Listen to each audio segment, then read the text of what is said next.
kita akan mulai, namun sebelumnya saya akan memperkenalkan narasumber kita pada malam hari ini, Bang atau Pak Daniel Sutami. Beliau adalah narasumber atau sering membawakan moderator untuk topik-topik lintas agama, khususnya antara Islam dengan Kristen. Dan saya harap kita akan terberkati dengan presentasi malam hari ini. Itu saja. Langsung saja kita persilakan Pak Daniel Sutami.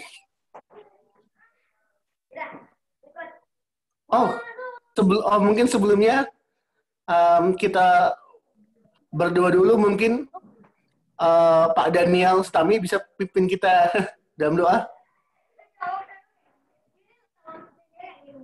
Oke, terima kasih. Mari kita berdoa. Bismillahirrahmanirrahim. Segala puji bagimu, Allah kami yang maha pengasih, maha penyayang.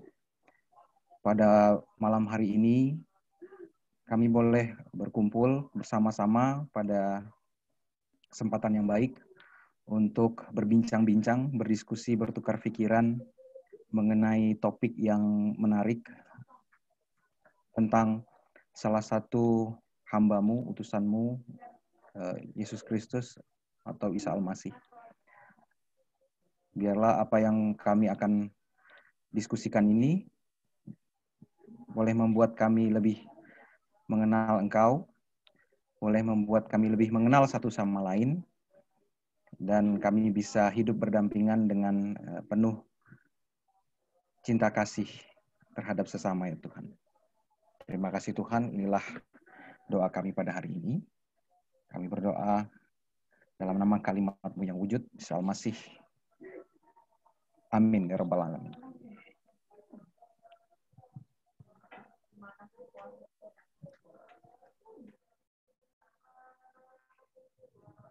Oke, baik.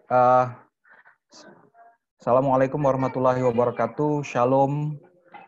Salam sejahtera untuk para sahabat, saudara-saudara semua.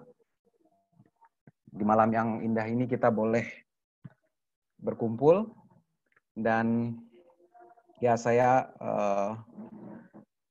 akan berbagi sedikit pengetahuan, pengalaman yang mungkin bisa, mungkin teman-teman sudah pernah dengar atau mungkin nanti baru dengar, apapun itu. Yang jelas kita sama-sama rindu untuk membangun pengertian yang baik khususnya antara lintas agama. Tadi sudah diperkenalkan, nama saya Daniel Sutami. Saya Associate Researcher di Abdurrahman Wahid Center for Peace and Humanities, Universitas Indonesia. Ya, kebetulan yang menjadi bidang kajian saya menjadi my cup of tea adalah perihal Christian-Muslim relations. Ada ceritanya tentang itu. Kebetulan saya ini lahir di dalam keluarga yang mixed marriage. Jadi papa saya Muslim, mama saya Kristen. Jadi yang namanya Islam dan Kristen itu sudah menjadi bagian dalam hidup saya. Dan dalam beberapa hal, dalam perjalanan episode perjalanan hidup saya ya cukup dramatis lah, setidaknya menurut saya pribadi.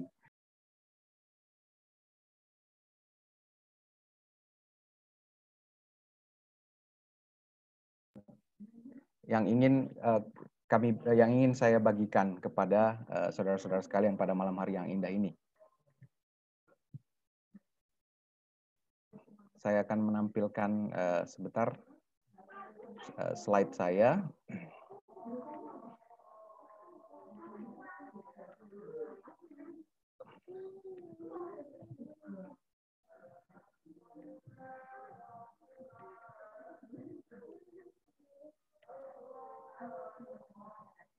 Apa sudah kelihatan?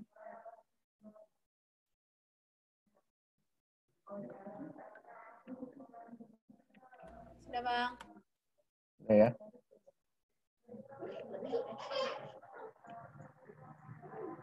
Oke, baik, saudara-saudara.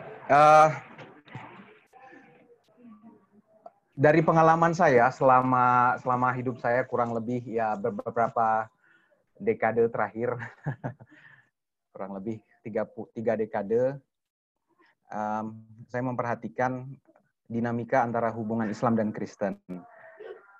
Dan sebenarnya ini bukan hubungan yang baru, ini hubungan yang sudah berjalan kurang lebih 15 abad ya, antara Islam dan Kristen. Ada bentuk hubungan yang mutual yang bermanfaat satu sama lain, tapi juga ada hubungan yang tidak baik ya, hubungan yang negatif lah. Nah, kebanyakan yang terjadi itu karena di masing-masing penganut mungkin memiliki persepsi atau pemahaman yang keliru tentang apa yang diyakini oleh saudaranya. Padahal sebenarnya baik Islam, Kristen, dan juga Yahudi berasal dari akar rumpun agama yang sama, yaitu rumpun agama Abrahamik. Hanya saja mungkin kalau Kristen dan Yahudi berasal dari garis keturunan Ishak, sementara Islam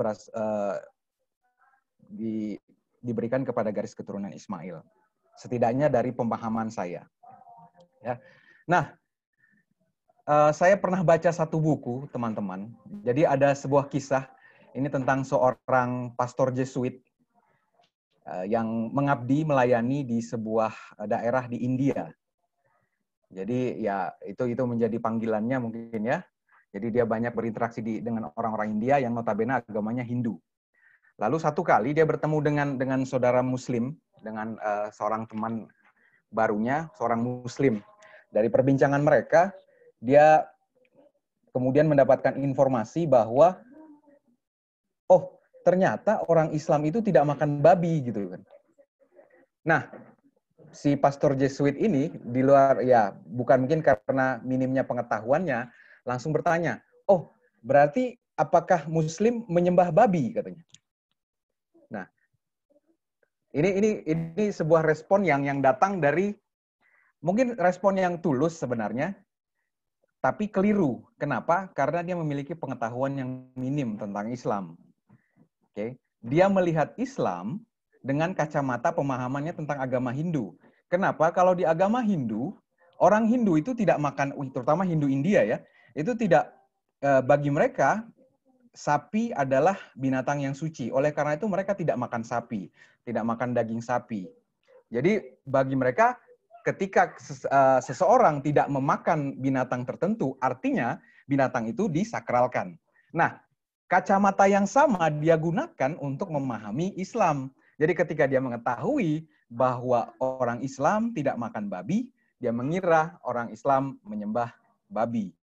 Nah, inilah common misunderstanding yang terjadi, teman-teman. Dan itu juga terjadi di antara dalam hubungan Islam dan Kristen. Ini dengan Hindu dengan Islam saja keliru. Ya wajar ya kalau keliru ya karena memang beda. Tapi ini Islam dan Kristen yang sebenarnya sama-sama rumpun agama Abrahamik seringkali juga salah paham satu sama lain. Nah, dari pengalaman saya ya juga karena saya berasal dari keluarga yang beda agama, saya mencoba mencari titik-titik temu. Titik pisah tentu banyak sekali. Yang namanya agama Islam dan Kristen tidak bisa disamakan. Tapi itu juga tidak menjadi alasan kita untuk menafikan bahwa persamaannya pun banyak. Oke. Nah, oleh karena itu teman-teman, dan salah satu titik temu yang saya temukan adalah mengenai Isa Al-Masih atau Yesus Kristus dalam pemahaman teman-teman Kristen. Oke. Ya, figur ini sebenarnya kalau kita mungkin yang pernah baca Alkitab dimaksudkan untuk mempersatukan. Dia datang untuk mendamaikan. Gelarnya salah satunya di Alkitab disebut sebagai Prince of Peace, ya. Jadi misinya adalah untuk mendamaikan umat manusia sebenarnya. Tapi dalam perjalanannya bahkan beliau justru dianggap sebagai pangkal perselisihan.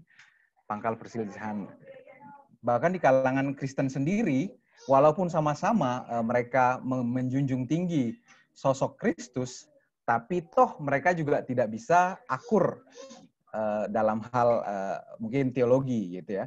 Makanya sekarang bahkan yang namanya agama Kristen kan banyak ya. Gitu. Padahal sama-sama menjunjung tinggi atau meninggikan Kristus gitu. Nah, bagaimana dengan Islam? Yang paling sering menjadi pembahasan, mungkin kalau teman-teman yang sering mengikuti dialog atau debat lintas agama, figur Isa dan Yesus Kristus itu sering dibenturkan. Ada dua kubu dalam pengamatan saya. Yang pertama, kubu yang menganggap baik Isa maupun Yesus itu adalah dua orang yang sama, tapi ada juga kubu yang mengatakan, oh, mereka dua orang yang berbeda. Nah, saya tidak condong, tidak memaksakan teman-teman untuk memilih salah satu kubu. Mungkin pun teman-teman sudah berada di setiap kubu itu ya. Saya tidak tahu.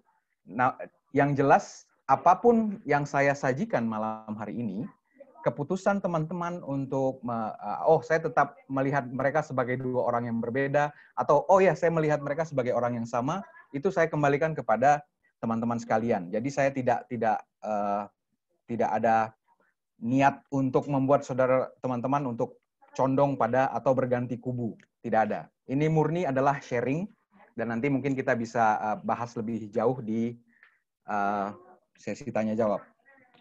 Oke, baik. Nah, ini sikap pada umumnya orang Kristen ya, ketika mereka senang dengan istilah Yesus Kristus, sementara ketika mendengar nama Isa Al-Masih, oh bukan.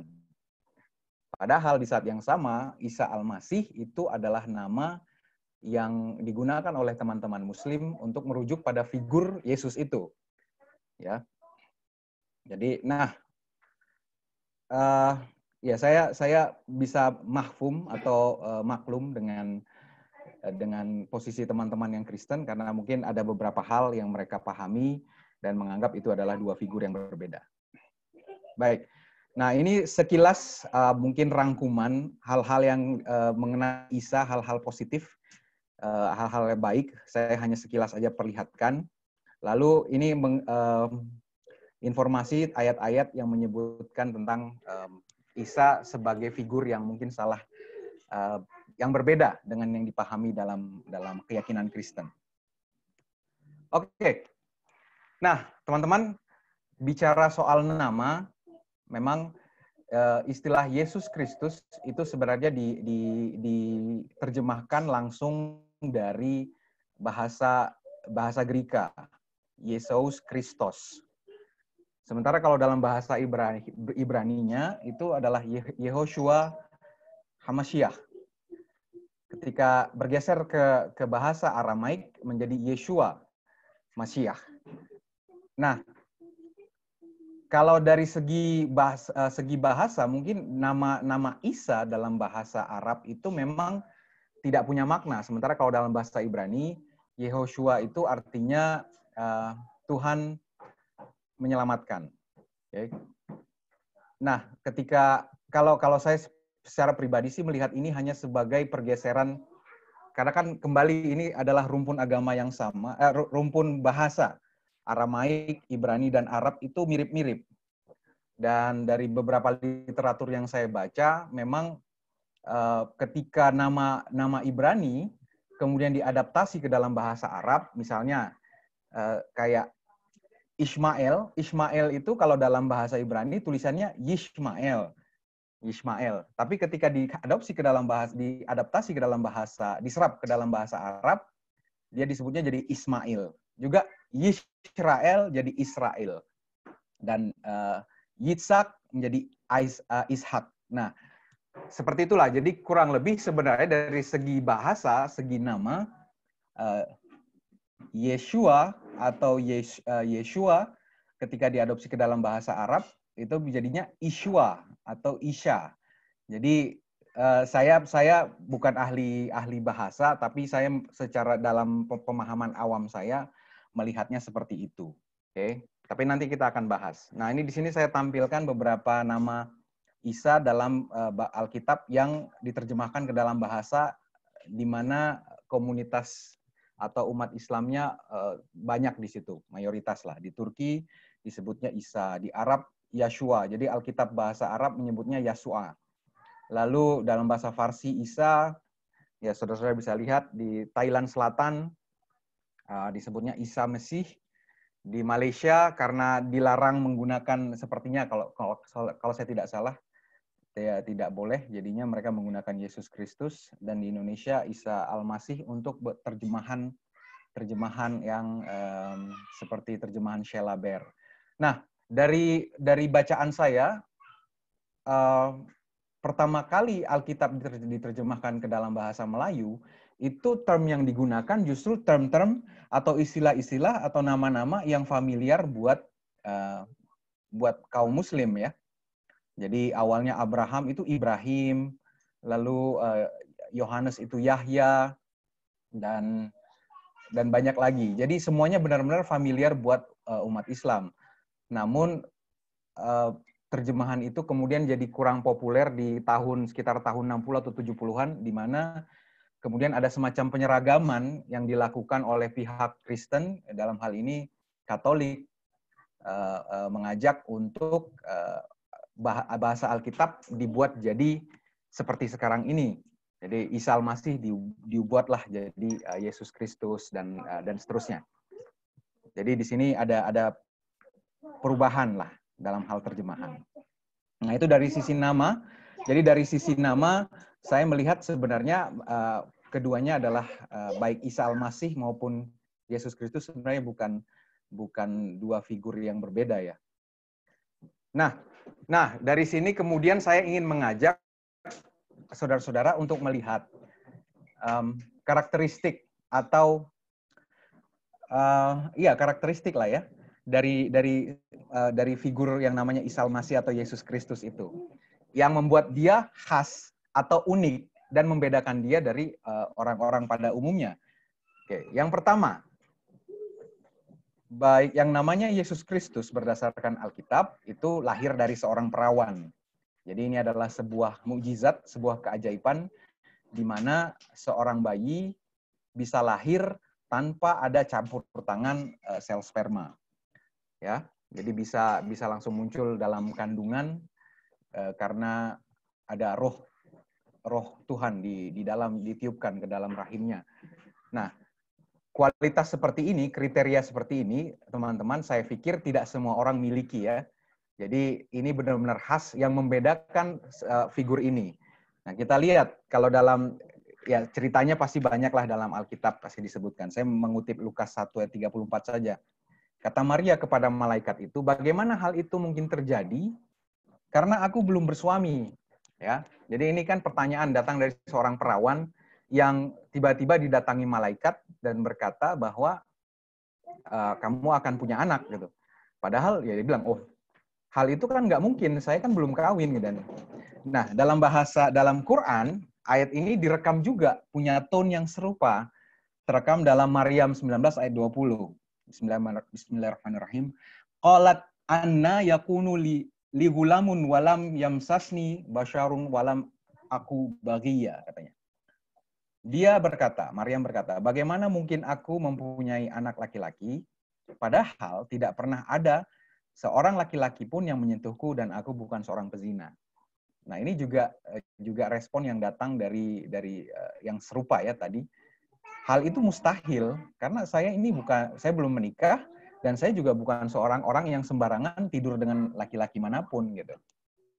Jadi tapi kemudian kita tahulah ceritanya sama-sama bahwa justru karena keadaan yang seperti itulah digunakan oleh Allah, digunakan oleh Tuhan untuk mewujudkan rencananya. Dan dari kita sama-sama tahu Isa kemudian lahir dari rahim seorang perawan. Nah itu, dari sini kita melihat Isa, baik Isa Al-Masih maupun Yesus Kristus sama-sama lahir dari perawan. Terus yang kedua, disebut suci sebelum lahir. Oke. Nah, ini menarik ya. Saya pikir kita semua ya Kalau memang kita mau jujur pada diri kita sendiri, kita tidak bisa mengklaim diri kita suci. Al-Quran bilang, "Fala tuzakku anfusakum," katanya. Dan janganlah kamu anggap dirimu suci. Jadi Tuhanlah yang lebih tahu siapa yang suci, siapa yang tidak. Namun ada untuk Isa Al-Masih atau Yesus Kristus ini menarik. Ini seperti yang saya sebutkan, dia memiliki kekhasan. Kenapa? Karena dia sudah dicap atau dimateraikan, dia suci bahkan waktu sebelum lahir, saudara-saudara, teman-teman. Lukas 1:35, jawab malaikat itu kepadanya, Roh Kudus akan turun atasmu dan kuasa Allah yang Maha Tinggi akan menaungi engkau. Sebab itu anak yang akan kau lahirkan itu akan disebut kudus. Ya. Jadi kata kudus ini bukan klaimnya atau bukan pernyataannya Isa Al-Masih atau Yesus Kristus. Yesus Kristus tidak bilang, saya suci, saya kudus. Enggak. Ini pernyataan dari malaikat untuk menyampaikan kepada. Jadi ini statement yang diberikan oleh pihak luar. Nah, dan kalau pihak luar yang memiliki otoritas, ya, otoritas. Dan dia katakan anak ini suci. Kalau kita kan mungkin bisa mengklaim, oh saya lebih suci dari kamu. Gitu. Kalau ini enggak, ini orang luar dan dalam hal ini malaikat berdasarkan perintah Tuhan menyampaikan perintah Tuhan bahwa anak ini kudus. Nah, Al-Quran bilang apa? Al-Quran menunjukkan tone yang serupa, saudara-saudara. Qala inna ma'ana rasulu rabbiki li ahabalaki gulaman zakiya, katanya. Dia, malaikat atau si Jibril berkata, sesungguhnya aku hanyalah utusan Tuhanmu, rasulu rabbiki, untuk menyampaikan anugerah kepadamu seorang anak laki-laki yang suci, gulaman zakiya. Jadi kata zaki di sini adalah merujuk pada kata suci. Jadi kata zaki ini mirip dengan kata zakat ya. Kata zakat itu adalah kewajiban yang diperintahkan kepada seorang muslim dan itu biasa disandingkan dengan perintah untuk sholat. Wa aqimus sholah wa a'atuz zakah, katanya. Tegakkanlah sholat dan berikanlah zakat gitu. Jadi kalau sholat itu adalah bentuk relasi kita secara vertikal, zakat itu adalah relasi secara horizontal. Nah, zakat itu diambil dari harta kita. Jadi di dalam pemahaman Muslim dan juga dalam Alkitab, di harta kita itu ada hak orang lain. Nah, jadi harta kita itu harus dibersihkan, Nah, itulah kata zakat itu. Jadi tidak semua yang Allah berikan kepada kita itu milik kita semua, enggak. Kita harus sisihkan untuk kebaikan orang lain. Nah, itulah namanya zakat ya. Dia membersihkan harta yang ada pada kita. Nah, Isa disebut sebagai figur yang seperti itu, figur yang bisa membersihkan. Oke? Dan dia adalah figur yang bersih, figur yang suci. Seperti itu. Oke? Nah, terus yang ketiga poinnya yang ingin saya sampaikan adalah Isa atau Yesus Kristus itu datang ke dunia atau hadir di dunia sebagai hamba. Mungkin ini sebenarnya teman-teman Kristen mungkin paham akan hal ini, tapi kebanyakan seringnya lebih berfokus pada sisi ketuhanannya karena mungkin sudah terbiasa mengucapkan istilah Tuhan Yesus gitu kan ya. Ya sebuah istilah yang bagi pendengar Muslim agak susah diterima. Kenapa? Karena bagi Muslim yang namanya Tuhan itu tidak terlihat. Tuhan itu invisible, tidak terjangkau oleh panca indera kita. Jadi ketika kita bilang seorang manusia disandingkan dengan kata Tuhan, itu menjadi konsep yang sangat blasphemy atau sangat menista, ya. Wah, kok bisa manusia dipertuhankan? Dan itu adalah dosa yang paling tinggi, dosa yang paling besar dalam Islam, dosa syirik, dosa yang tidak bisa diampuni karena mengadakan sekutu atau mengadakan persekutuan atau menyekutukan Allah, ya. Nah, tapi sebenarnya konsepnya tidak seperti itu. Kalau teman-teman Muslim juga mau menerima, mau mendengar, kenapa sampai Isa disebut sebagai Tuhan, gitu ya. Nah, tapi saya mau menekankan poin bahwa dia datang sebagai hamba. Ini saya kutip dari buku Filipi. Ini salah satu ayat yang bagi saya juga sangat luar biasa. Kenapa? Karena di sini kalau teman-teman baca dengan pelan-pelan, hendaklah kamu dalam hidupmu bersama menaruh pikiran dan perasaan yang terdapat juga dalam Kristus Yesus, yang walaupun dalam rupa Allah, ya. Jadi Kristus Yesus itu ada pernah suatu masa dia berada atau memiliki rupa Allah. Dan dia tidak menganggap kesetaraan dengan Allah sebagai milik yang harus dipertahankan. Nah, perhatikan ya ini perlu diperhatikan oleh teman-teman Kristen, karena teman-teman Kristen biasanya kalau dalam berdiskusi itu sangat semangat untuk menekankan ketuhanan Yesus, oke? Padahal dari ayat ini saja kita melihat Kristus pun tidak menganggap penting hal itu. Oke? Dia tidak penting untuk dilihat sebagai Tuhan. Karena kenapa? Dia menganggap kesetaraan itu bukan sebagai milik yang perlu dia pertahankan, melainkan telah mengosongkan dirinya sendiri dan mengambil rupa seorang hamba dan menjadi sama dengan manusia. Jadi kalau misalnya sekarang teman-teman Kristen mungkin ketemu Yesus sekarang ya, mungkin kemungkinan besar kita tidak akan, saudara-saudara tidak akan mengenalnya karena tampilannya yang biasa-biasa saja. Ya kalau sekarang ada gambar-gambar dan lain-lain, saya pikir itu hanya rekaan ya, karena dalam banyak kita tidak tahu sebenarnya figur atau sosok Yesus atau Isa Al-Masih itu seperti apa. Tapi yang mau ditekankan di sini adalah kerelaannya, keikhlasannya yang luar biasa, teman-teman. Sementara semua ciptaan berusaha menjadi pencipta atau menjadi Tuhan, nah kita melihat di sini ada Tuhan atau ada pencipta yang menjelma menjadi ciptaan. Nah, ini mungkin nanti bisa menjadi kajian yang berbeda di waktu yang lain. Oke. Quran mengatakan seperti apa? Di sini disebutkan la yastankiful masihu ayyakuna abdallillah walal malaikatu muqarrabun katanya.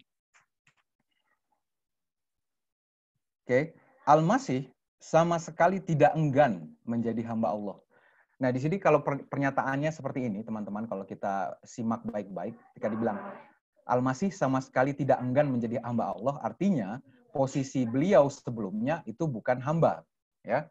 Ada tersirat di sana bahwa Al-Masih sama sekali tidak enggan. Ya, misalnya kayak saya sama sekali tidak enggan untuk mencuci kloset. Gitu. Padahal saya punya pembantu misalnya ya, saya punya pembantu, tapi saya bilang saya sama sekali tidak enggan kok untuk mengerjakan pekerjaan ART saya, misalnya seperti itu. Jadi itu menunjukkan bahwa status saya sebelumnya itu lebih tinggi daripada hal yang mau saya lakukan. Nah, kira-kira seperti itu bunyi. Jadi dari sini kita bisa lihat bahwa penekanan Al-Masih itu sebagai hamba itu sangat kuat. Dan itulah yang membuat nanti beliau disebut sebagai yang terkemuka di dunia dan di akhirat. Kalau dalam Alkitab dia disebutkan sebagai yang terkecil dan yang terendah. Dalam Alkitab disebutkan dia datang untuk melayani, bukan untuk dilayani, kalau saya tidak salah seperti itu. Ya, jadi dia datang untuk melayani, bukan untuk dilayani. Ya, dari situ kita bisa melihat betapa penekanan dia sebagai hamba itu jauh lebih penting dari penekanan tentang ketuhanannya. Oke. Jadi mungkin ini bisa jadi bahan perenungan bagi teman-teman Kristen untuk tidak terlalu repot sekali untuk meyakinkan kepada saudara-saudara Muslim soal itu, karena itu hal yang memang sulit diterima bagi umat Islam. Nah, oke. Yang kedua, masih part yang sama di sini disebutkan juga. Ini sering digunakan oleh teman-teman Muslim untuk menunjukkan bahwa Isa Al-Masih itu adalah hanya seorang manusia biasa. Karena dia bilang, innallaha rabbi wa rabbukum fa'buduh. Katanya. Sesungguhnya Allah itu Tuhanku dan Tuhanmu, karena itu sembahlah dia. Hadza siratum mustaqim. Karena itu, inilah jalan yang lurus. Nah, jadi di sini kita lihat bahwa Isa Al-Masih menyebut Allah itu adalah Tuhan dia, Tuhannya, dan Tuhanmu juga gitu. Karena itu sembahlah dia. Loh, ini berarti kan Isa atau Yesus sedang mengajak manusia untuk menyembah Allah, untuk menyembah Tuhan yang benar. Nah, berarti dia bukan Allah dong, bukan Tuhan dong. Ya, seperti itulah pemahaman kira-kira saudara-saudara Muslim kita. Nah, kita lihat dalam Alkitab, posisinya seperti apa? Nah, ini di Yohanes 20 ayat 17, kata Yesus kepadanya, janganlah engkau pegang aku, sebab aku belum pergi kepada Bapa. Tetapi pergilah kepada saudara-saudaraku dan katakanlah kepada mereka, bahwa sekarang aku akan pergi kepada Bapakku dan Bapamu, kepada Allahku dan Allahmu. Jadi di sini perlu diperhatikan, Isa atau Yesus selama di dalam perjalanannya di dunia, menempatkan diri sebagai hamba. Dia sedang menunjukkan kepada umat manusia bagaimana cara, ada dua hal yang beliau lakukan. Yang pertama adalah dia sedang menunjukkan bagaimana caranya menyembah Tuhan dengan benar. Oke? Kenapa? Karena bangsa Yahudi pada saat itu dalam menyembah Tuhan itu penekanannya ada pada penurutan terhadap hukum yang begitu kompleks. Oke? Jadi kamu harus benar di hadapan Tuhan dengan mengikuti serangkaian aturan, serangkaian syariat, supaya kamu benar di hadapan Tuhan. Jadi penekanannya seperti itu. Jadi para ulama-ulama Yahudi memberikan beban kepada bangsa Israel. Nah, Isa datang untuk menunjukkan cara menyembah Tuhan yang benar itu seperti apa. Itu yang pertama. Yang kedua, itu dari sisi manusia. Dari sisi lainnya, dia sedang menunjukkan bahwa, terutama dalam pernyataannya ya, ketika dia berkata, ketika engkau melihat aku, engkau sudah melihat Bapa. Itu dia sedang menekankan bahwa yang namanya Tuhan itu pengasih. Loh, bagaimana bentuk kasih Tuhan? Lihatlah dari cara dia mengasihi orang. Dan kita tahu kan, kalau bagi teman-teman Muslim mungkin tidak terlalu familiar, bahwa Isa atau Yesus itu selama pelayanannya di dunia itu justru sangat dimusuhi oleh para ulama, tapi dekat dengan orang-orang berdosa, dekat dengan pelacur, dekat dengan ada namanya tax collector atau pemungut cukai, lalu ada orang-orang yang sakit kusta, orang-orang yang secara sosial berdasarkan aturan hukum Taurat pada saat itu dianggap termarginalkan atau tersingkirkan. Tapi justru orang-orang inilah yang dekat dengan beliau. Ya. Sementara ulama-ulama yang dan banyak dalam tindakan-tindakan beliau itu terang-terangan melawan syariat yang diterapkan oleh ulama-ulama Yahudi. Jadi itulah yang membuat dia dimusuhi. Nah, jadi di sini dia mempunyai dua fungsi. Dia sedang menunjukkan kepada umat manusia bagaimana cara menyembah Tuhan yang benar. Fungsi yang kedua, dia sedang menunjukkan kepada kita Tuhan itu seperti apa. Kalau kita menyebut Tuhan itu kasih, God is love, Allah Ar-Rahman Ar-Rahim. Nah, itu bagaimana bentuknya? Dan dia menunjukkan dari semua pelayanannya.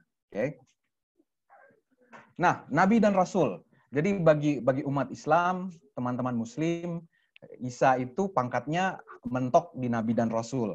Ya, jadi beliau termasuk dalam 25 Nabi yang diyakini dalam Islam. Meskipun ya kalau kita mau jujur, hampir sekitar 60%, 70%, 25 Nabi dalam Islam itu adalah Nabi-Nabi Yahudi ya, Nabi-Nabi Israel. Tapi itu menjadi Nabi yang diyakini dan diteladani oleh umat Islam juga. Nah, kita lihat, sementara bagi teman-teman Kristen, pada nggak terima kalau cuman bentok di Nabi dan Rasul. Karena tadi, fokusnya pada ketuhanannya, keilahiannya. Oh, dia Tuhan Yesus, gitu kan. Jadi tidak terima. Nah, kita lihat, Alkitab bilang apa? Nah, Matius 21 ayat 10 sampai 11. Dan ketika ia masuk ke Yerusalem, gemparlah seluruh kota itu dan orang berkata, "Siapa orang ini?" Dan orang banyak itu menjawab, "Inilah Nabi Yesus dari Nazaret di Galilea." Jadi, ya, Yesus Kristus itu adalah nabi. Oke? Jadi ketika kalau misalnya teman-teman muslim bilang kepada teman-teman Kristen, Isa Al-Masih itu nabi. Ya, teman-teman Kristen bilang, "Oh iya, benar. Amin. Memang benar dia nabi." Ya, gitu kan. Terus yang kedua, Al-Qur'an bilang, Al-Qur'an ini kalau tadi dari Alkitabnya, kalau di sini Al-Qur'an. Dia menjadikan waja'alni nabiyya katanya. Jadi dia bilang dan dia menjadikan aku seorang nabi. Jadi kenabian Isa itu tidak perlu diragukan. Jadi itulah titik-titik temu ya, titik-titik temu yang bisa kita ya kalau memang sama-sama nabi ya kenapa dipermasalahkan? Soal nanti hal-hal yang berikutnya tidak perlu dipusingkan. Terus Ibrani 3 ayat 1. Sebab itu hai saudara-saudara yang kudus yang mendapat bagian dalam panggilan surgawi, pandanglah kepada rasul dan imam besar yang kita akui, yaitu Yesus. Jadi Yesus juga adalah seorang rasul. Ya, jadi tidak perlu sakit hati atau tidak perlu kecewa bagi teman-teman Kristen kalau Yesus cuma dibilang sebagai rasul. Ya memang benar itu Alkitabiah juga. Gitu. Nah, kalau dalam Al-Quran, rasul itu hanya 3 orang yang digelari rasul berdasarkan Quran ya. Muhammad, Musa, dan Isa. Sementara kalau Rasulullah ketika di termnya atau gelarnya, designation-nya diberikan Rasulullah, itu adalah Muhammad dan Isa. Ya, ini yang disebut Rasulullah itu Muhammad dan Isa. Hanya 2 nama ini saja, 2 orang ini saja. Oke. Nah, tapi kemudian kalau kita perhatikan, ada sebuah ayat ini dalam Al-Baqarah 2 ayat 253. Tilka rusulu faddalna ba'duhum ala ba'd katanya. Rasul-rasul itu kami lebihkan sebagian mereka dari sebagian yang lain. Jadi ada rasul yang kualitasnya lebih tinggi dari rasul-rasul yang lain, yang lebih istimewa.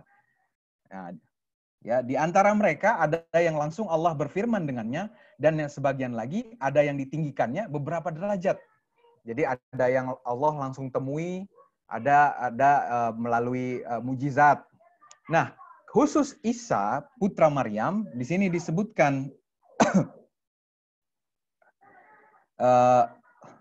wa ataina Isa bin Maryama al-bayyinati wa ayatnahu biruhil kudus katanya. Dan kami beri Isa putra Maryam beberapa mukjizat ya, dan kami perkuat dia dengan Roh Kudus. Jadi teman-teman perhatikan ya di sini Roh Kudus itu kalau dalam keyakinan Kristen itu salah satu figur yang istimewa, dan di sini Al-Qur'an bilang dia adalah satu-satunya rasul yang diperkuat dengan Roh Kudus. Oke. Nah, itu mungkin berhubungan nanti dengan kenapa beliau bisa disebut suci. Bahkan dari sebelum lahir sampai akhir hayatnya, beliau sama sekali tidak berdosa, sama sekali tidak jatuh ke dalam dosa, itu ya. Jadi inilah keistimewaannya. Tidak ada satupun nabi lain yang dikatakan khususnya dalam Quran ya, yang mendapat diperkuat secara khusus oleh Roh Kudus. Oke. Nah, yang berikut, Mesias atau kalau Mesias ini istilah bahasa Indonesia, kalau apanya Al-Masih ya, Al-Masih. Nah, kita lihat dalam Lukas 1 ayat 31 sampai 33. Sesungguhnya engkau akan mengandung dan akan melahirkan seorang anak laki-laki, dan hendaklah engkau menamai dia Yesus. Iya, jadi nama Yesus ini diberikan oleh Tuhan melalui malaikat yang ngasih nama, atau Tuhan yang ngasih nama bahkan sebelum dia lahir. Dia akan menjadi besar dan disebut anak Allah yang maha tinggi. Dan Tuhan Allah akan mengaruniakan kepadanya tahta Daud, bapak leluhurnya. Jadi dia adalah keturunannya Daud, keturunan Nabi Daud. Dan ia akan menjadi raja atas kaum keturunan Yakub sampai selama-lamanya, dan kerajaannya tidak akan berkesudahan. Nah, ketika bicara tentang tahta Daud, teman-teman, jadi Israel ini memang agak harus belajar sejarah juga ya. Jadi Israel ini adalah awalnya bukan sebuah kerajaan, tapi kemudian mereka rindu untuk punya raja sama seperti bangsa lain. Akhirnya mereka diberikan raja, dan raja yang pertama mereka namanya Saul, tapi kemudian digantikan oleh Daud. Nah, Daud inilah raja yang istimewa, yang menjadi sahabat dekat bagi Tuhan. Nah, tapi kemudian singkat cerita, kerajaan Israel, karena orang Israel ini keras kepala, suka melawan Tuhan, durhaka gitu, jadi mereka sering ditaklukkan oleh bangsa-bangsa lain. Sampai akhirnya mereka tidak punya raja lagi. Nah, ketika dalam keadaan tidak punya raja, menjadi bangsa jajahan, Tuhan berjanji kepada mereka akan datang seorang Mesias. Ya, jadi konsep Mesias itu awalnya seperti itu.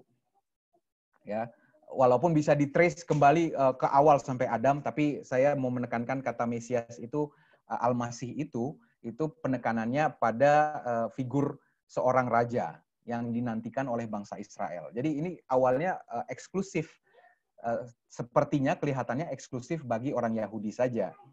Nah, kata yang Mesias itu adalah Al-Masih. Makanya bagi teman-teman Muslim, bagi umat Islam pada umumnya, kata Al-Masih itu tidak ring the bell, tidak punya makna. Karena ya tadi, konsep mesianik atau mesianisme itu tidak ada dalam Islam. Ya, konsep mesianisme itu khas orang-orang Israel. Tapi menariknya, Quran tetap menyebut Isa sebagai Al-Masih. Ya, jadi Al-Masih ini ya dari tadi Hamasyiah ke Al-Masih, atau ada yang mengatakan Al-Masih ini berasal dari kata masaha yang artinya menghapuskan. Oke, jadi dari situ ya kita ini mungkin jadi informasi bagi teman-teman Muslim bahwa Al-Masih itu bukan sekedar nama tempelan atau kayak marga ya. Jadi Al-Masih ini bukan kayak marga kalau orang Batak gitu Siregar gitu, bukan ya. Isa Siregar, enggak gitu. Al-Masih ini adalah gelar yang sangat spesial dalam konsep mesianisme gitu. Nah, dan ini merujuk kepada raja. Nah, kalau dalam Islam mungkin bicara khalifah. Ini nanti bisa dihubungkan. Karena kebetulan tesis saya waktu S2 bicara soal ini. Jadi nama Al-Masih Isa putra Maryam itu namanya diberikan oleh Allah, ya. Al-Masih Isa itu Allah yang kasih nama itu, bukan nama pemberian. Jadi kalau sampai seorang figur namanya Tuhan yang kasih sendiri, itu berarti istimewa, teman-teman. Kalau kita namanya kan dikasih sama orang tua kita. Oke. Hakim. Yohanes 5 ayat 27. Dan ia telah memberikan kuasa kepadanya untuk menghakimi, karena ia adalah anak manusia. Jadi Isa Al-Masih ini diberikan kuasa untuk menghakimi. Kalau biasanya kan kita, siapa lo berani menghakimi gue kan gitu. Emang lo siapa? Tuhan gitu kan. Tapi ini dijelaskan di sini bahwa Tuhan memberikan Al-Masih atau Yesus Kristus kuasa untuk menghakimi. Nah, kalau dalam Quran kebetulan tidak ada, hanya saja ada disebutkan dalam hadis, dan hal ini berhubungan nanti dengan ketika menjelang kiamat. Ini hadis Rasulullah, demi jiwaku yang berada di tangannya, sebentar lagi Isa bin Maryam akan turun di tengah-tengah kalian sebagai hakim yang adil. Oke. Jadi perhatikan ya teman-teman, ketika nanti di hari penghakiman, di hari kiamat, yaumul akhir gitu kan ya, kita semua datang sebagai terdakwa, datang menunggu vonis dari Tuhan, Isa Al-Masih datang sebagai hakim. Nah, ini yang membuat beliau istimewa. Kita semua nanti datang ngantri ya, kayak nunggu di ruang pengadilan. Nanti saya giliran pertama, terus nanti divonis, oke, Daniel, kamu masuk neraka. Yang lain, oke, kamu masuk surga gitu kan ya. Tapi yang menarik nanti yang memvonis mungkin ya kalau lihat dari ayat dari hadis ini ya Isa Al-Masih gitu kan sebagai hakim yang adil.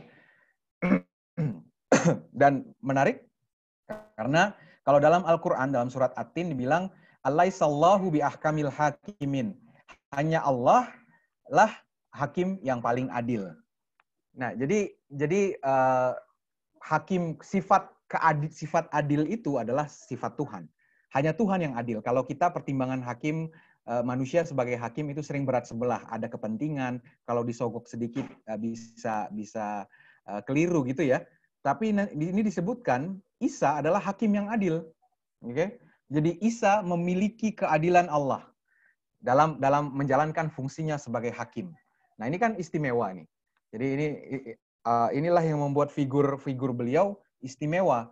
Makanya dimuliakan baik dalam Al-Qur'an, apalagi dalam Alkitab, dalam Injil. Oke. Nah, yang terakhir, kualitas keilahian. Oke.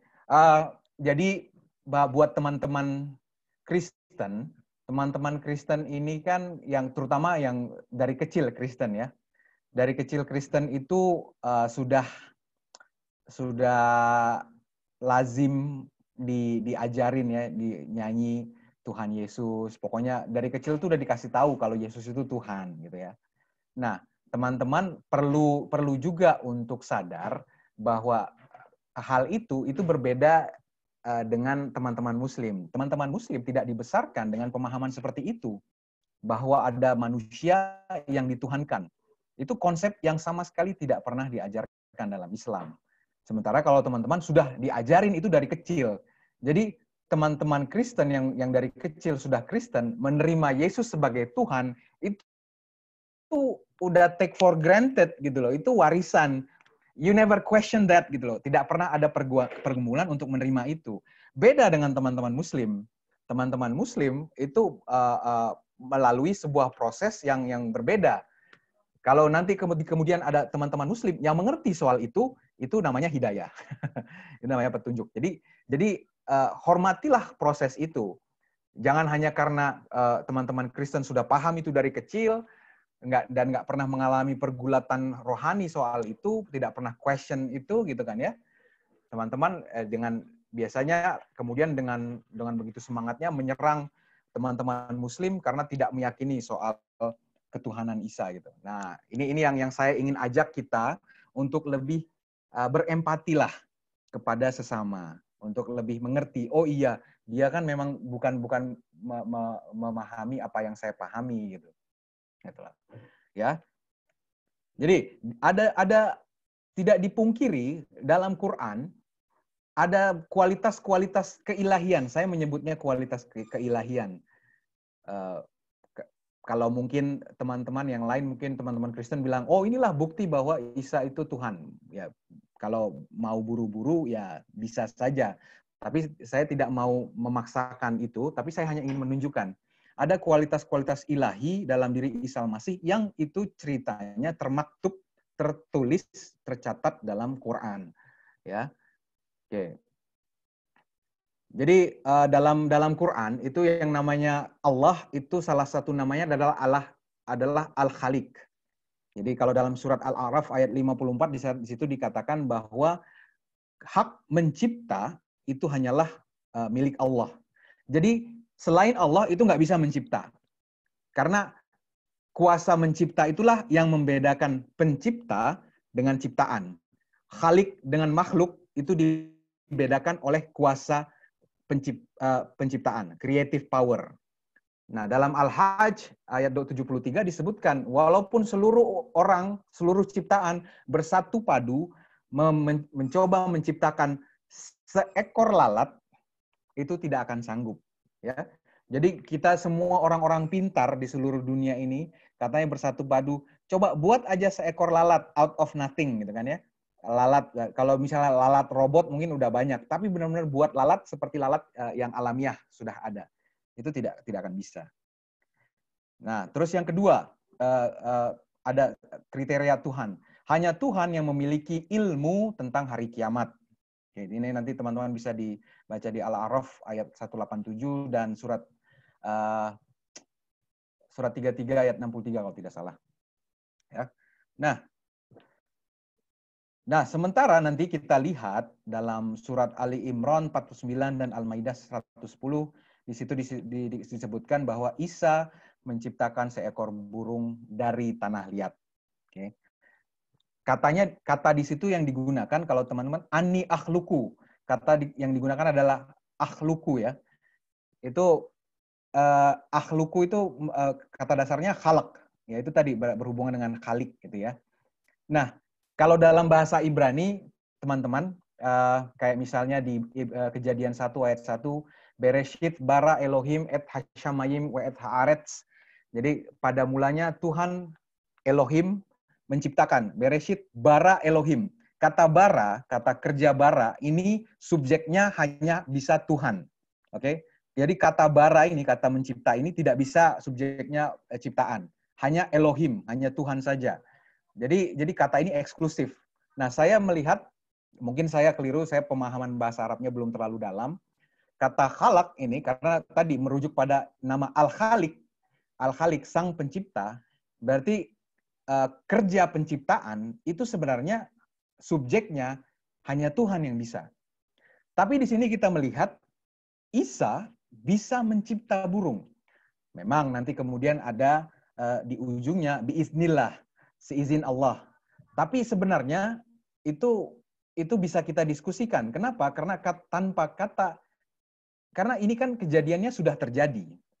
Kejadiannya sudah terjadi, berarti segala hal di dunia ini, teman-teman, kalau sudah terjadi, pasti itu seizin Allah. Jadi tanpa kata itu pun, kalau sebuah kejadian sudah terjadi, itu artinya Allah izinkan. Ya misalnya kayak malam hari ini, saya bisa bicara kepada teman-teman melalui Zoom ini atas seizin Allah atau bukan? Pasti atas seizin Allah. Karena kalau Allah nggak izinkan, mungkin bisa aja saya tiba-tiba sakit perut atau tiba-tiba saya sakit dan saya batal untuk berbagi dengan teman-teman malam hari ini. Tapi karena saya sudah berada di sini, berarti Allah sudah izinkan. Tapi kata itu kan nggak perlu dipakai kan?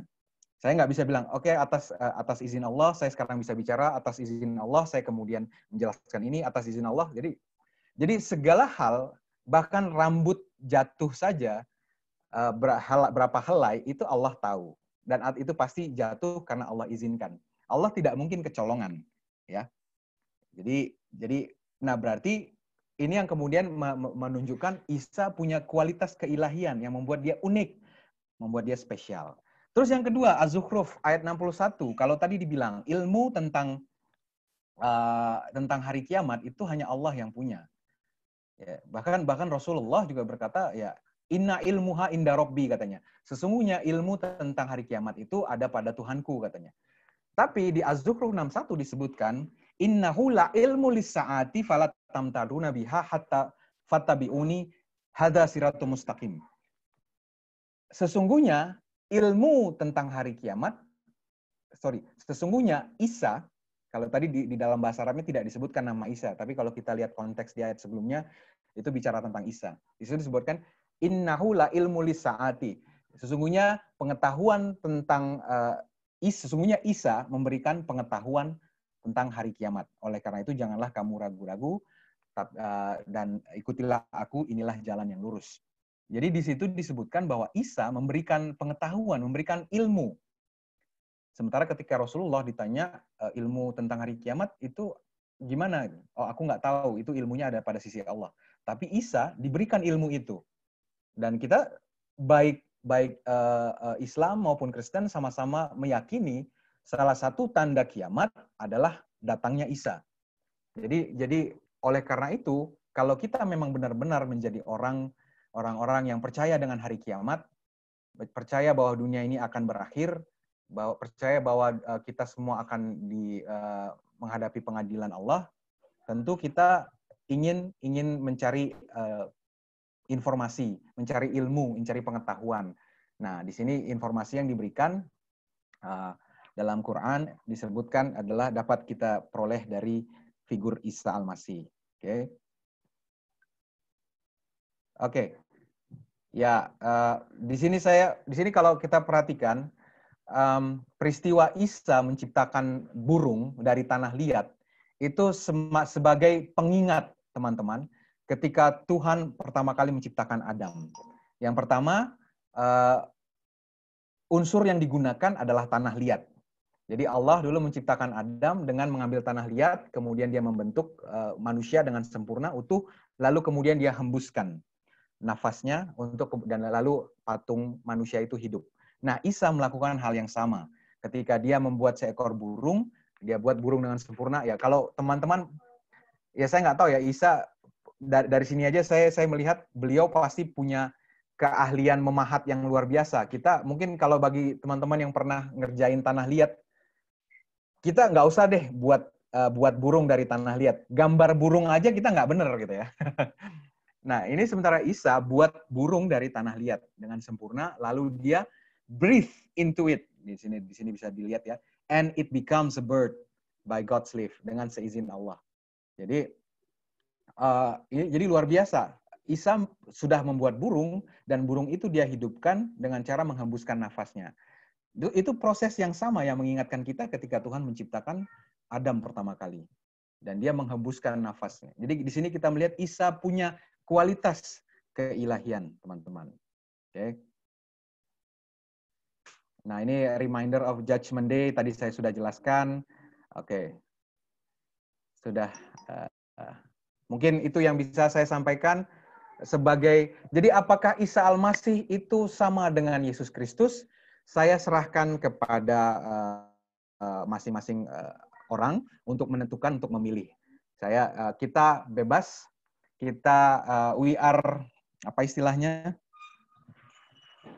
Agree to disagree, ya. Jadi boleh sepakat untuk tidak sepakat.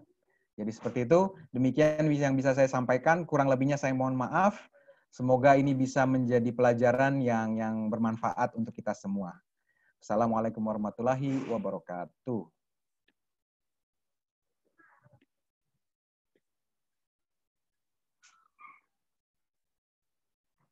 Saya kembalikan kepada host tuan rumah.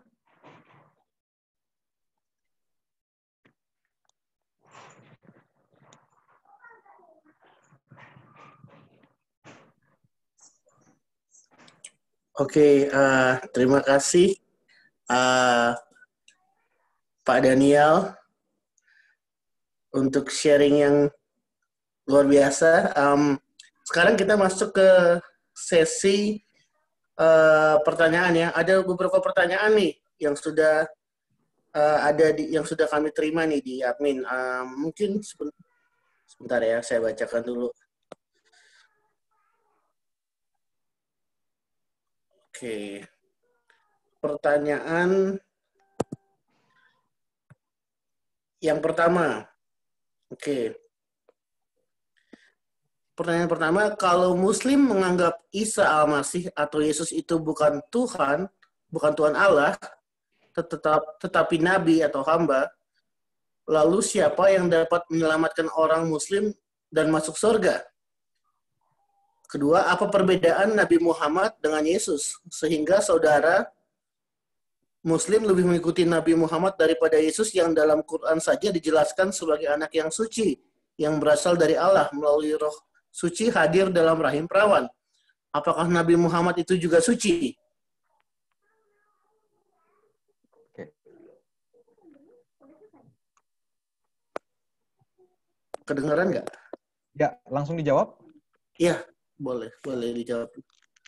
Baik, kalau soal keselamatan, jelas itu bukan ranah saya ya, untuk menentukan seorang itu selamat atau enggak. Apakah Kristen pasti selamat semua?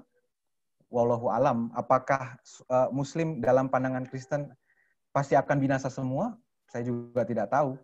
Jadi saya selalu mengambil jarak antara dari soal perihal apakah seseorang itu selamat atau tidak berdasarkan apa yang dia yakini. Tapi memang dari apa yang saya pelajari ketika saya menelusuri kitab-kitab Allah ini, Allah itu karena sifatnya yang maha pengasih dan maha penyayang, dia punya kerinduan agar semua orang selamat, agar semua orang tidak binasa. Oleh karena itu, dan karena manusia dalam keadaan yang tidak suci ini sebenarnya tidak bisa menyelamatkan dirinya. Kita tidak bisa membuat diri kita suci sehingga Tuhan menerima kita, tidak.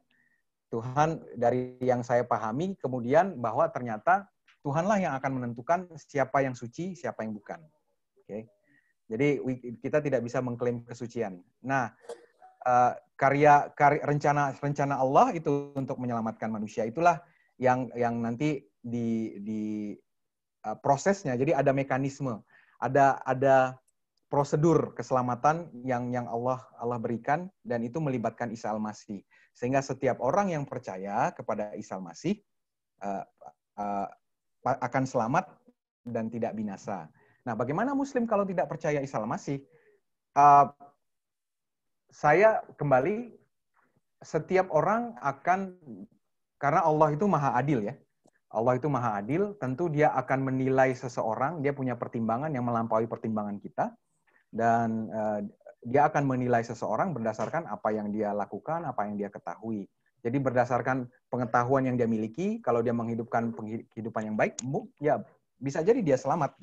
Ya kembali sekali lagi, soal selamat tidak selamat bukan ranah saya untuk menjawab hal itu, tapi yang jelas saya hanya ingin menyampaikan melalui Isa Al-Masih, nyata bagi kita bahwa Allah itu maha pengasih, maha penyayang.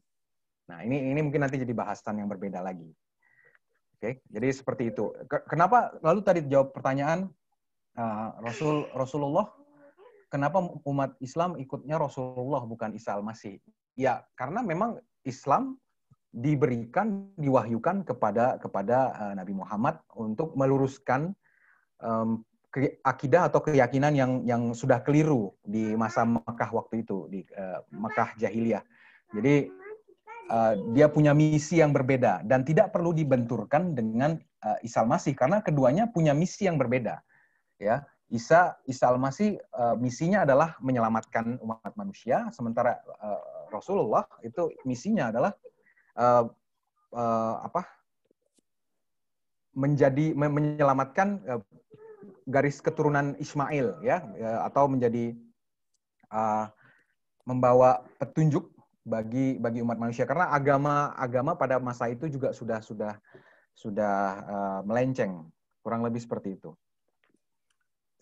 Oke, makasih. Pertanyaan berikutnya. Kalau Al-Quran sudah demikian gamblang menyatakan bahwa Isa adalah pencipta dan hakim yang adil, kenapa saudara-saudara kita yang Muslim tidak mengakui Yesus sebagai Tuhan? Apakah mereka tidak membaca Al-Quran dengan teliti?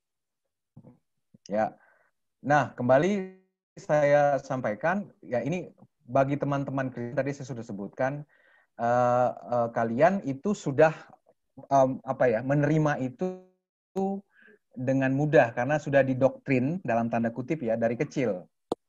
Sementara teman-teman Muslim itu tidak melalui proses pemahaman yang berbeda. Nah, kalaupun ada informasi itu dalam Al-Quran, untuk sampai pada keyakinan seperti yang diyakini oleh teman-teman Kristen, itu bukan proses yang mudah. Itu adalah pemberian Tuhan, ya. Itu jadi itu bukan dipaksakan, itu tidak, pengertian itu tidak bisa diraih melalui telaah intelektual, teman-teman. Jadi itu bukan di sini, tapi di sini. Ya. Karena secara intelektual pasti akan susah menerima, karena kalau intelektual ini kan banyak pertimbangan. Jadi perlu itu adalah sebuah proses yang sama sekali berbeda.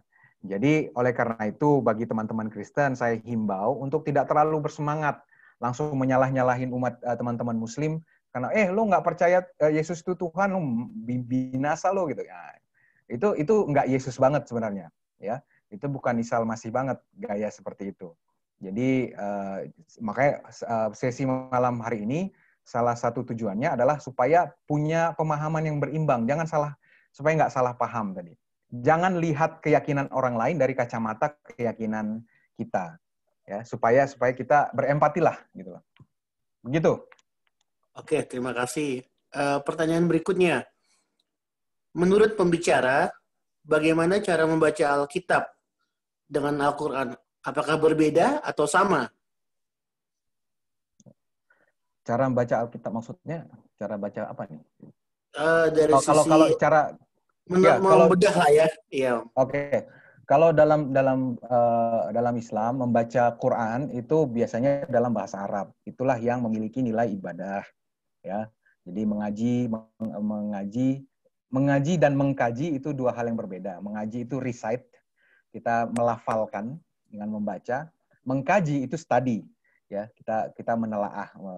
Nah, tapi umumnya teman-teman Muslim memang lebih banyak reciting. Kalau mengkaji biasanya ada acaranya sendiri gitu kan ya, melalui majelis taklim dan lain-lain. Jadi, dan karena Quran susunannya cukup ya kompleks ya, cukup menarik. Jadi tidak in chronological order, berbeda dengan Alkitab ya, disusun secara kronologis sehingga seperti membaca cerita. Tapi Quran tidak seperti itu. Quran agak lompat-lompat dan bisa berubah-berubah. Tapi ya itulah yang membuat dia unik. Dan sebenarnya banyak sekali kisah-kisah yang di dalam Alkitab itu ada dalam Quran. Oke. Jadi sebenarnya Quran hanya mengulangi sebagian besar itu ya, hanya mengulangi apa yang terdapat dalam Alkitab. Jadi misalnya contoh, khalaqallahu fis samawati wal ard fi sittati ayyam, katanya. Sesungguhnya Allah menciptakan langit dan bumi dalam 6 hari gitu.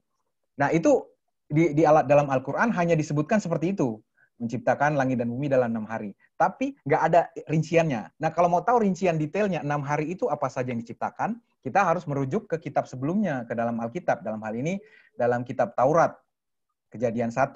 Disitulah deh, hari pertama Tuhan menciptakan terang, memisahkan terang dan gelap, dan seterusnya. Ya, jadi sebenarnya menarik kalau teman-teman, misalnya teman-teman Muslim ya, ini membaca Quran gitu ya. Allah menciptakan langit dan bumi dalam 6 hari gitu. 6 hari itu apa aja isinya? Nah, dari situ muncul kerinduan, oh iya, mungkin di kitab sebelumnya ada kali. Nah, itu jadi sebenarnya kitab-kitab ini nggak perlu dipertentangkan. Yang menjadi masalah karena ini selalu dipertentangkan gitu kan ya. Jadi yang Kristen nggak mau respect sama Quran, yang Muslim tidak ya nggak respect juga sama Alkitab gitu. Itulah yang membuat pangkal perselisihan. Ignorance itu adalah pangkal dari segala perselisihan gitu.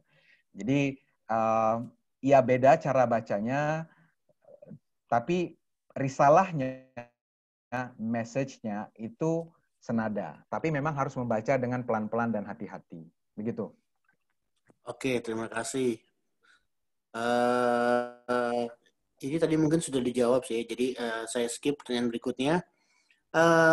Mengapa Muslim tidak percaya tentang Trinitas? Oke, baik. Ini mungkin sudah agak menjauh ya soal Trinitas. Saya bisa jelaskan, tapi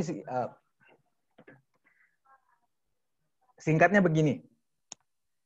Jadi dalam Quran yang ditentang oleh Quran itu bukan Trinitas, tapi Triteis. Jadi dalam Quran yang ditentang itu adalah konsep Triteis, bukan Trinitas.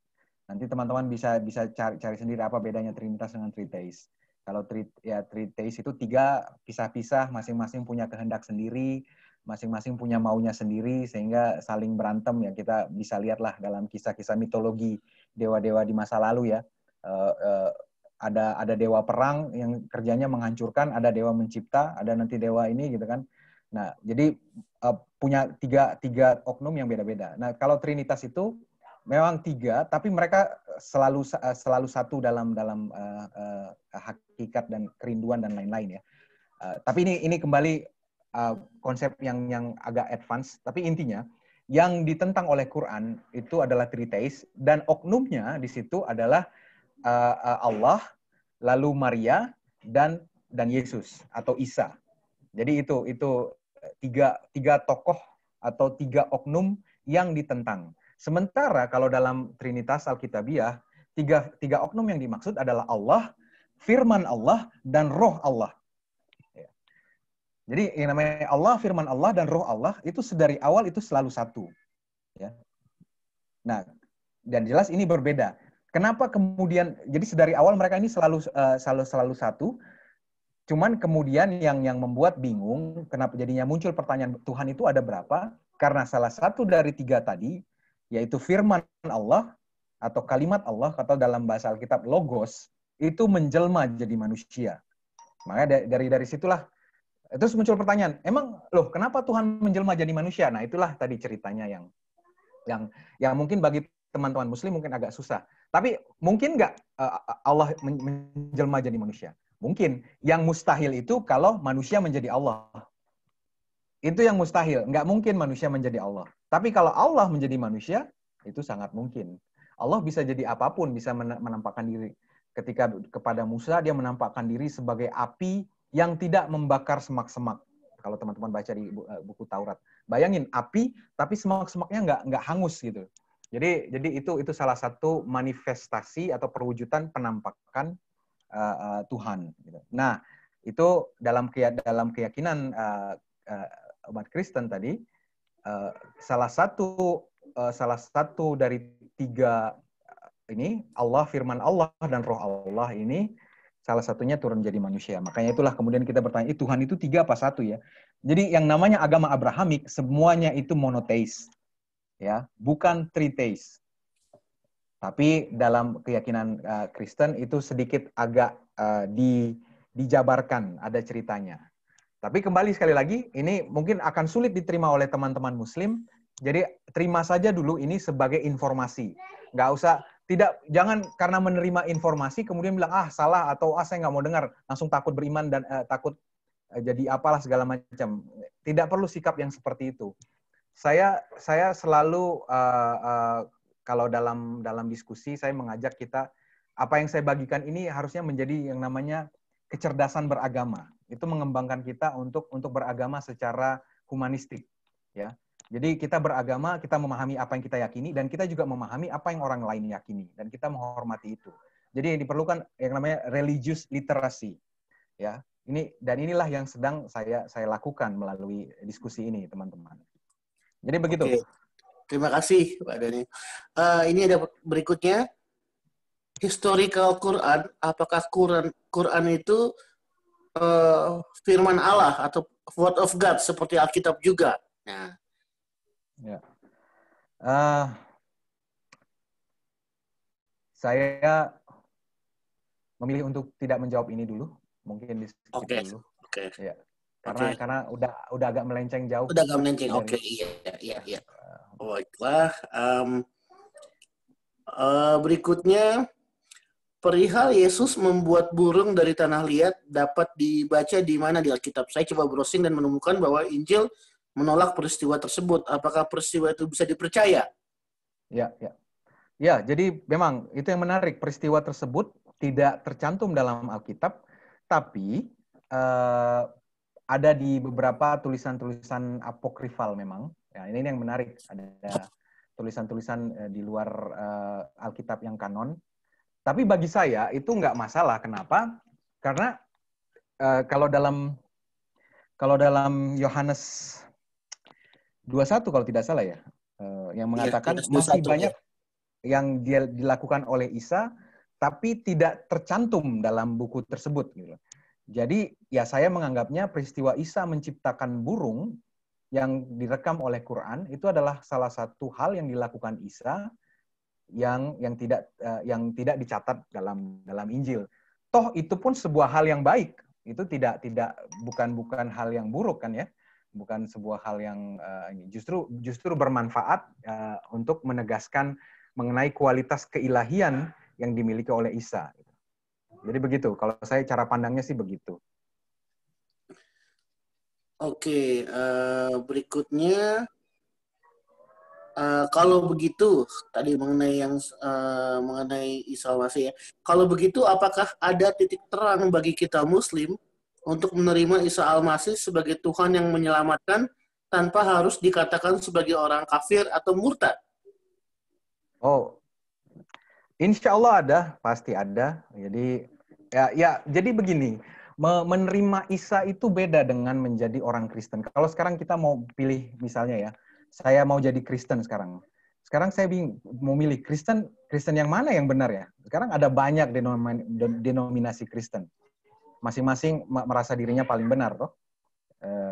Jadi kalau mau jadi pengikut Kristus, pengikut Isa, Kristen mana yang saya harus ikuti? Gitu. Nah, saya dalam pemahaman saya, mungkin bisa saja berbeda dengan teman-teman, saya mohon maaf. Saya merasa mengikut Isa itu tidak sama dengan menjadi orang Kristen. Kristen yang pada umumnya ya sekarang ini ya. Salah satu tokoh yang juga menjadi inspirasi saya itu Gandhi ya. Gandhi itu sangat jatuh cinta pada figur Kristus. Dia semua hal yang dia lakukan, pendekatan yang dia lakukan itu berbasis pada khotbah di atas bukit. Prinsip-prinsip yang dia hidupkan. Nah, dia kemudian tertarik untuk belajar tentang Yesus. Dia kemudian datang ke sebuah gereja, ini ceritanya ya. Tapi ditolak oleh gereja Kristen itu. Kenapa? Karena dia orang lokal, dia orang India. Gereja itu tidak itu tertutup, hanya gereja itu khusus untuk kulit putih, untuk kaum kolonial. Nah, dalam hal inilah yang kemudian dia bilang kalau seandainya orang Kristen itu mirip seperti Kristus, pasti semua orang akan jadi Kristen, katanya begitu. Tapi ternyata orang Kristen tuh seringnya tidak menunjukkan karakter Kristus. Akhirnya banyak orang tidak tertarik. Orang jadi salah paham memahami Kristus dengan melihat orang Kristen. Nah, ini yang jadi tantangan gitu loh. Jadi buat saya mengikut Kristus itu tidak sama dengan menjadi orang Kristen. Ini pemahaman saya. Saya tentu punya argumentasi juga, tapi ya ini bukan forumnya untuk bicara hal itu. Tapi itu posisi saya. Oke, makasih. Oke, berikutnya. Nah, ada beberapa kisah di Al-Quran yang berbeda dengan Alkitab. Contoh, anak yang dikorbankan Abraham di Quran adalah Ismail. Padahal Alkitab mengatakan yang dikorbankan adalah Ishak. Apakah Quran salah mengkopi? Ya. Oke. Jadi kalau ini kembali sebenarnya semuanya bisa saya jelaskan sejauh ini, tapi saya merasa mungkin forumnya belum ini topiknya agak sudah melenceng. Sekarang yang tadi kan penekanannya apakah Isa sama dengan Yesus. Kalau bisa sih soal itu. Cuma saya hanya ingin menekankan Al-Qur'an tidak menyebutkan nama ketika membicarakan peristiwa penyembelihan itu. Itu satu-satunya passage dalam Quran yang merekam hal itu ada dalam surat As-Saffat. Ya. As-Saffat ayat 99 sampai seterusnya itu. Nah, dan di situ kisahnya jelas ketika Ibrahim meminta anak, lalu Tuhan berikan, setelah Tuhan berikan, lalu dia diberikan penglihatan, mimpi untuk menyembelih anaknya. Nah, ketika anak itu diberi, tidak ada namanya, tidak disebutkan namanya. Mudah setelah cerita itu berlalu, selesai, Tuhan mengganti anak itu dengan domba dan lain-lain. Nah, baru kemudian di ayat berikutnya disebutkan tentang Ishak. Jadi setelah peristiwa itu baru muncul namanya Ishak di dalam Al-Quran ya. Jadi makanya dari situ penafsir menyebutkan anak yang sebelumnya disebutkan itu adalah Ismail, karena memang berdasarkan urutan kronologis yang lahir duluan adalah Ismail. Jadi seperti itu. Makanya dalam pemahaman Islam berdasarkan Quran, kalau tidak melihat ke Alkitab, pasti akan menyangka itu adalah Ismail. Tapi kembali kita ikut aja kayak seperti Gus Dur. Ngapain berantem, berpolemik soal siapa yang disembelih? Toh dua-duanya kan nggak jadi disembelih. Yang disembelih kan domba. Jadi, nah domba inilah yang seharusnya jadi perhatian. Siapa nih dombanya? Kenapa? Kalau memang cuma ujian, kenapa kok harus diganti? Kok tetap harus ada penyembelihan? Kok tetap harus ada yang dikorbankan? Kalau memang hanya ujian iman, seharusnya ujian imannya berhenti pada saat Ibrahim mau menyembelih anaknya. Sudah, stop kata Tuhan harusnya ya. Aku yakin dengan imanmu. Nih, ya udah, sudah selesai. Tapi ternyata enggak. Proses penyembelihan tetap harus dilakukan, cuman kali ini harus pakai domba dan dombanya Allah yang berikan. Nah, ini bisa merujuk pada konsep yang mengenai penebusan sholat. Tapi kembali lagi bukan forumnya saat ini untuk bicara itu. Baik. Oke. Ini ada sedikit komentar. Tadi perintah ini kan harusnya Allah Bapa, Allah Anak, dan Roh Kudus. Tapi tadi pembicara bilang Allah, Firman, dan Roh Kudus. Tapi ini masalah nama aja sih kayaknya ya. Masalah label ya. Karena kan di Yohanes juga dibilang ya, saya rasa ini nggak perlu ditanyakan karena pada mulanya Allah kan Allah juga jadi Firman kan. Ya. Kurang lebih begitu ya. Ya, jadi istilah Allah Anak, Allah Bapa, Allah Roh itu nggak ada dalam Alkitab. Ya, itu istilah yang dirumuskan oleh bapak-bapak gereja ya. Jadi istilah Allah Bapa, Allah Roh, Allah Anak itu nggak ada. Anak Allah ada, tapi Allah Anak nggak ada. Nah, gelar itu kan baru belakangan. Tapi ketika dalam kondisi mereka awal, ya pangkatnya masing-masing itu adalah dalam Kejadian 1, Allah, Roh Allah, dan Firman. Roh Allah melayang-layang, lalu Allah berfirman. Jadi mereka ini ya kita nggak tahu, kembali itu adalah sebuah hal yang goib ya. Kita nggak, kalau bicara kealahan nggak akan selesai. Kita akan selalu punya karena kita ini manusia kan terbatas ya. Tapi sejauh yang pemahaman saya bahwa Allah, Ruh Allah dan Firman Allah itu adalah satu kesatuan. Jadi firman, kalau Allah nggak punya firman, berarti Allah nggak bisa bicara. Kalau Allah nggak punya roh, berarti kan Allah nggak hidup ya. Jadi ini adalah satu kesatuan. Ini kalau dalam bahasa Ibrani bicara Allah, Elohim itu jamak sebenarnya, tapi mereka satu gitu. Unity, bukan unity. Jadi satu unit gitu loh. Bicara soal, tapi kembali ini adalah konsep yang mungkin terlalu jauh dari pembahasan kita. Mungkin bisa jadi topik berikutnya ya. Oke. Ini ada pertanyaan berikutnya nih, ini bagus sih dari saudara kita nih, saudari kita. Saya Muslim, saya percaya Isa akan datang nanti di akhir zaman. Pertanyaan saya itu masih ragu bahwa Isa adalah Allah. Bagaimana gambaran Isa menurut Alkitab di akhir zaman? Ya, jadi ini menarik. Ini sebenarnya kan sesi diskusi kita ini kan bicara tentang seri akhir zaman ya. Jadi tentu dan dalam hal ini Islam itu termasuk agama eskatologis. Rukun imannya adalah iman pada hari kiamat. Artinya bahwa Islam itu percaya hari kiamat, dan berdasarkan kitab-kitab sebelumnya atau Injil, hari kiamat itu melibatkan kedatangan Isa. Okay? Dan kedatangan Isa kelak itu nanti datang sebagai raja. Nah ini mungkin bisa dibahas dalam pertemuan berikutnya kali ya oleh narasumber yang lain mengenai ayat ini, atau mungkin ada tambahan. Jadi meyakini Isa sebagai Allah itu adalah sebuah hal yang mungkin akan sulit bagi Muslim ya. Itu benar-benar proses yang tidak mudah. Tapi meyakini bahwa Isa akan datang lagi sebagai hakim, sebagai raja, itu sebenarnya saling melengkapi. Sebenarnya baik Islam maupun Kristen itu sepakat soal itu. Oke. Jadi ya itu bisa jadi ini kita berikutnya lah pembahasan kita. Oke, ini ada lagi berikutnya. Ini pertanyaannya A dan B ya. Jadi Isa di Alkitab disalibkan. Apakah di Al-Quran Isa juga disalibkan? Apakah kronologisnya sama? Itu yang pertama. Yang kedua, Isa di Al-Quran tidak sama dengan Yesus dalam Alkitab. Nama ibunya saja yang sama, tapi keluarganya yang berbeda. Kalau Isa kakeknya Amran dan Isa kakeknya Amran dan Yokebed, sedangkan Yesus berbeda. Oke. Ya. Oke. Baik, untuk yang nomor 1, itu bisa saya jelaskan bahwa Quran, ya saya memiliki, karena pendekatan saya mencoba merekonsiliasi antara kitab-kitab sebelumnya dengan Quran.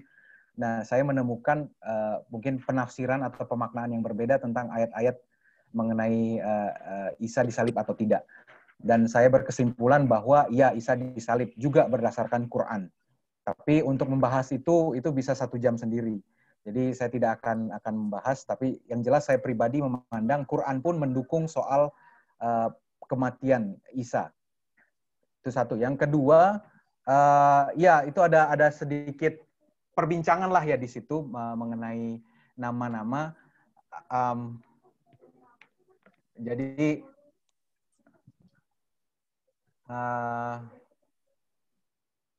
saya agak lupa di mana ayatnya. Memang ada kayak semacam miss kronologis, secara kronologis di dalam Al-Quran mengenai latar belakang keluarga Isa ya dengan Yesus dalam Alkitab. Tapi sebenarnya bisa dijelaskan. Hanya saja saya butuh waktu untuk menjelaskan itu, agak panjang soal itu. Yang jelas secara sekilas sebenarnya bisa walaupun mungkin ya perlu sedikit penyesuaian lah untuk bisa mendapat bagi teman-teman Kristen ya untuk mengerti bahwa itu sebenarnya nggak bertentangan. Hanya saja it takes time. Seperti saya bilang, saya sejauh ini memiliki bisa merekonsiliasi hal itu, walaupun mungkin bisa berbeda dengan orang-orang pada umumnya. Oke, jadi mungkin butuh waktu ya untuk menjelaskannya ya, Pak Daniel ya. Di lain kesempatan mungkin. Oke, kita akan lanjut. Kayaknya untuk malam ini sudah sampai di sini, nggak ada pertanyaan lagi. Sebentar.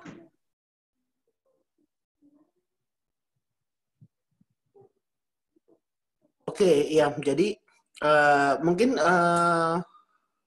admin boleh di-share QR code-nya. Mungkin kalau kita mau nanya teman-teman yang mau diskusi, sebentar lagi adminnya akan kasih QR code ya. Kalau teman-teman klik nanti itu bisa join di komunitas kita. Jadi kalau ada yang mau ditanyain yang belum terjawab di di sesi kali ini, mungkin bisa ditanya di grup chat atau mungkin di malam-malam berikutnya. Tapi ingat, kita harus menghormati pandangan-pandangan dari saudara-saudari kita yang berbeda ya. Nggak boleh ada sara, nggak boleh ada pertanyaan yang sifatnya judgmental dan lain-lain sih. Kita harus open-minded gitu. Oke, apakah sudah diberikan ya? Dan mohon juga kalau pertanyaan harus sesuai dengan topik topik malam hari ini ya gitu, dan berikutnya juga harus sesuai dengan topiknya supaya tidak terlalu melenceng jauh. Oke, kalau memang tidak ada lagi, kita akan akhiri sampai di sini malam hari ini. Mungkin admin boleh di-share QR code-nya?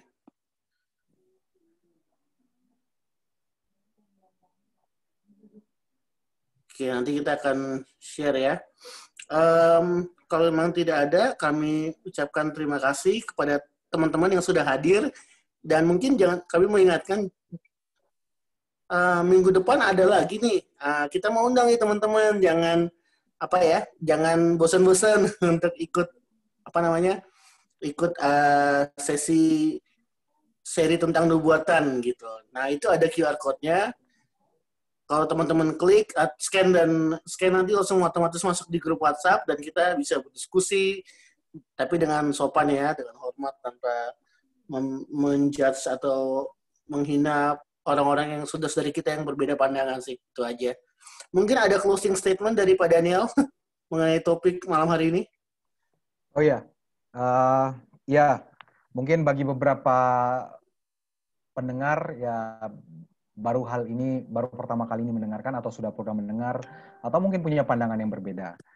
Bagi saya sah-sah saja, saya tidak hadir untuk membuat saudara-saudara yakin dengan pandangan saya, tapi ini untuk membuka wawasan, memberikan pemahaman yang intinya saya mengajak kita untuk beragama secara cerdas, beragama dengan humanistis ya.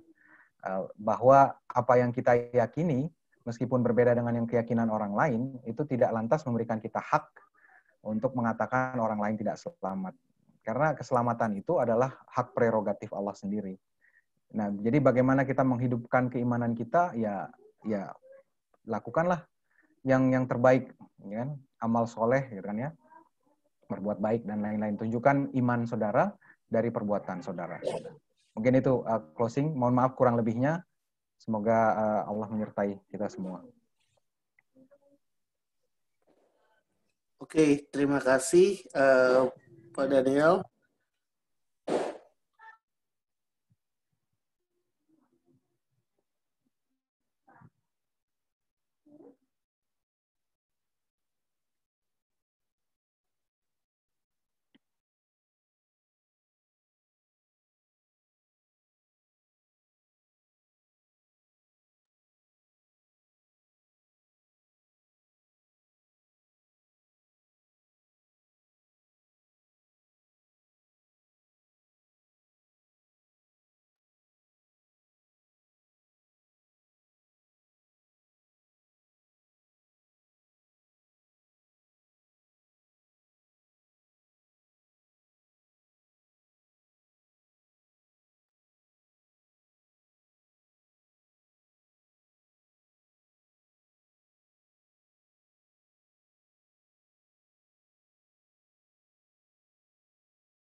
Baik, saudara-saudara yang masih hadir,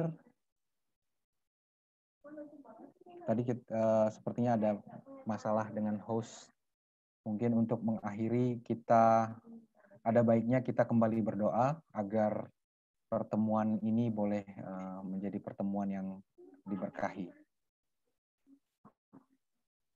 Mari kita berdoa. Bismillahirrahmanirrahim. Ya Allah, Tuhan kami, yang Maha Pengasih, Maha Penyayang, kami bersyukur kembali karena Engkau sudah memberikan kami waktu untuk menyelesaikan perbincangan diskusi kami pada malam hari ini. Biarlah segala hal yang sudah disampaikan boleh membuka pikiran kami dan menjadikan kami orang yang lebih baik dalam kehidupan kami beragama. Bila ada yang tidak sempurna, bila ada yang kekeliruan yang dalam hal-hal yang hamba bagikan, hamba mohon ampun ya Tuhan. Karena itu murni berasal dari keterbatasan hamba.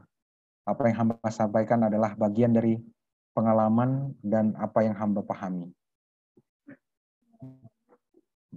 Boleh kiranya di pengetahuan ini terus disempurnakan, bukan untuk menjadi sebuah kesombongan, menjadi sebuah keangkuhan rohani, membuat merasa diri lebih benar dari orang lain, tapi menjadi kami lebih rendah hati karena kami tahu Engkau adalah Tuhan yang sempurna atas semuanya. Terima kasih, pada malam hari ini kami akan kembali ke tempat masing-masing beristirahat. Tolong berilah kami istirahat malam yang nyenyak dan tentram, agar besok pagi bangun dalam keadaan yang sehat dan memulai aktivitas kami yang baru. Terima kasih Allah. Inilah doa dan harapan kami. Kami berdoa hanya dalam nama Imam besar kami, Isa Al-Masih, yang melaluinya kami berdoa kepada Allah yang Maha Pengasih, Maha Penyayang. Amin ya rabbal alamin. Terima kasih saudara-saudara. Tuhan berkati.